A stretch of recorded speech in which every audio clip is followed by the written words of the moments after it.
Un parc refuge, en fait, c'est la combinaison d'un parc qui sert à la conservation des espèces menacées et d'une partie refuge, donc c'est un modèle hybride qui n'existe assez peu en France. La partie refuge étant plutôt pour l'approche d'accueil d'individus, au sens par exemple des animaux de cirque ou des animaux de laboratoire. Alors sur la partie énergétique, évidemment, on a beaucoup d'espèces exotiques protégées, donc ce sont des animaux qui vivent dans des conditions bien souvent importantes en termes de besoins en température, voire en besoin d'humidité. Et évidemment, du coup, il faut qu'on puisse avoir non seulement la puissance nécessaire, mais aussi la résilience des installations et l'impossibilité, entre guillemets, de coupure ou de panne sur du long terme, parce que ça peut mettre en jeu la vie des animaux. Donc on a besoin de partenaires qui soient non seulement résilients, mais également à des tarifs qui puissent, pour les puissances importantes dont on a besoin, être au meilleur niveau possible. Notre enjeu, c'est de donner de l'argent aux associations et de compter sur nos partenaires, y compris en termes d'énergie, pour nous réduire les factures le plus possible. Alors aujourd'hui, on gère nos contrats d'énergie par l'intermédiaire d'un courtier qui s'appelle Optima Energy, une personne qu'on a rencontrée, donc il y a une relation de confiance qui s'est créée. Et cette relation de confiance nous permet aussi d'anticiper, puisque à l'heure qu'il est, nous sommes actuellement en 2026, on anticipe en fonction des évolutions des besoins en énergie sur les 3 ou 4 prochaines années. Ça permet aussi d'avoir une sécurisation dans nos bilans, dans nos charges d'entreprise et d'anticiper aussi ce qu'on va pouvoir donner à nos associations dans le futur.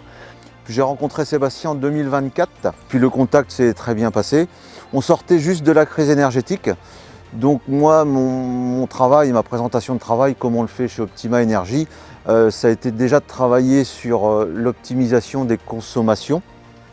Donc on a pu se rendre compte que le parc, il vivait toute l'année. Il y a un gros temps fort d'avril à fin octobre, mais aussi avec les animaux de lumière l'hiver, il y a une grosse consommation. Et j'ai pu me rendre compte et j'ai présenté à Sébastien ce dossier. On a la même consommation hiver comme été sur les temps forts.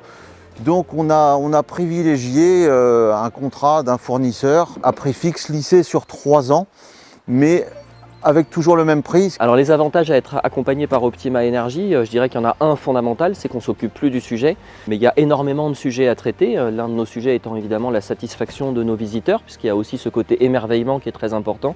Le fait de ne pas avoir à s'occuper d'acheter notre énergie au meilleur prix et surtout d'y penser au bon moment, c'est évidemment quelque chose qui nous allège l'esprit.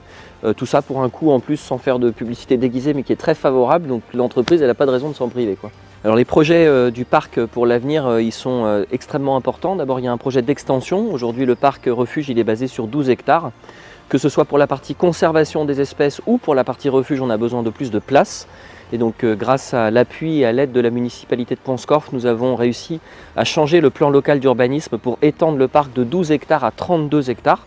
Donc évidemment des besoins énergétiques qui vont être supplémentaires sur ces parties-là et qu'il faut aussi qu'on anticipe dans leur dimensionnement et dans leur coût. Optima Energy accompagne le parc sur ses projets d'avenir. Sébastien m'a mis dans la confidence des projets d'avenir, donc on a une visibilité sur plusieurs années qui tiennent compte à la fois des projets du parc et aussi du marché de l'énergie. Moi je suis au plus près des terres de Natae pour les accompagner.